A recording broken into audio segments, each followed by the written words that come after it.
Dubai opened up its latest mega project in the year 2022. And yes, the Museum of the Future is beautiful. But is it worth going inside?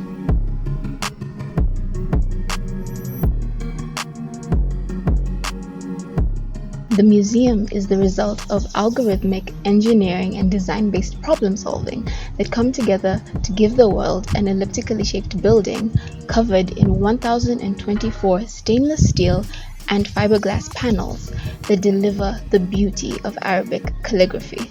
This calligraphy captures 3 quotes by His Highness Sheikh Mohammed bin Rashid Al Maktoum, and it carries through to the lobby of the museum. You'll be greeted by staff who look like they have the most comfortable on-the-job uniform, and they'll give you wristbands for your journey through the museum. And they really insist on it being a journey, as they say that what you'll find throughout the museum are not predictions of the future, but rather challenges for our present day. How cool is that? The museum consists of 5 chapters, and your journey starts off in space, where you'll find yourself on the NASA-approved space station, the OSS Hope. Now, I'm big on letting people experience things for themselves, so I'm just going to run through the key features that stood out to me, and hopefully you'll get the chance to experience everything for yourself. Let's go. Within the space station, you can engage with knowledge on the solar system and what it means to be a space traveler. You can view a live feed of Earth, view a model of the OSS Hope, which is made of 30,000 recycled parts. You can check out some space essentials and even apply for a job in one of the 6 departments on the OSS Hope. I'm the Mars Colony's ambassador to Earth.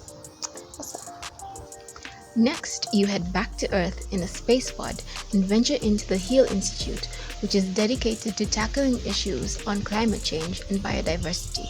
This chapter features the garden, which shows plants that were collected by professionals and genetically modified so that they can thrive in any climate. The Vault of Life holds the DNA of 2,400 species of plant and animal life. Here you can scan the tubes and find out which species made it to 2071 and which ones went extinct.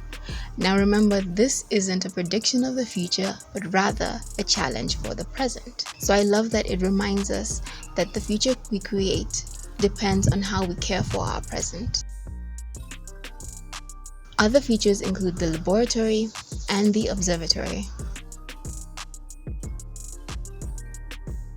Chapter 3 is called Al-Waha, which means the oasis. And this is a hub that encourages you to disconnect from tech and engage your senses, especially sound, smell, and touch. It's great how they incorporated the lotus flower here at the entrance and how they gave you a whiff during the connection therapy exercise. So enjoy movement therapy, let the vibrations ground you. Treasure the auditory experience.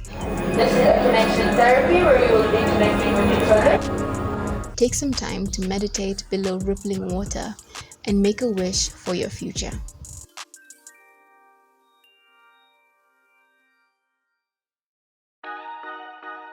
Things get more futuristic at Tomorrow Today, which is all about innovations being brought to our world soon. This exhibit of near-future technologies features ideas on garbage disposal, green energy, transportation, and drones for the healthcare and agricultural industries.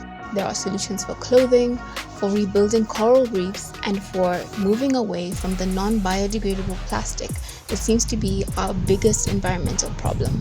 And that is definitely not all that exists in this exhibit of the Living Museum. There will definitely be more to come as the themes change.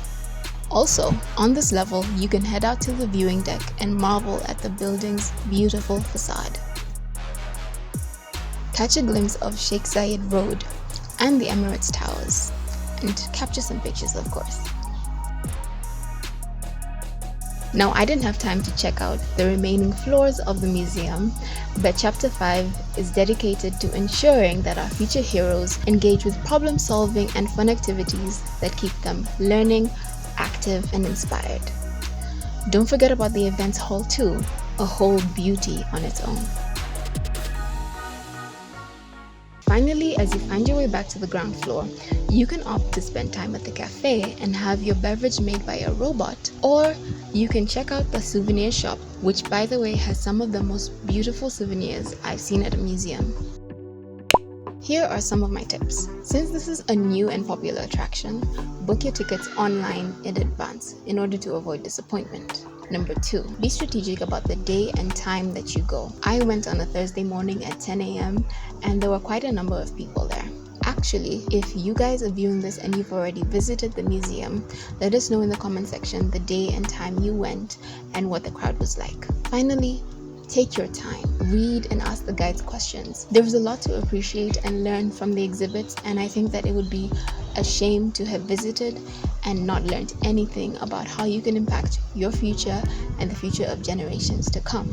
All in all, I think there is much to be appreciated about the Museum of the Future. Not only is it a living museum with captivating and engaging exhibits, it's also an investment in the future. You may not see it, but the building hosts an innovation hub and lab through which individuals can learn more in the fields of science, math, and technology.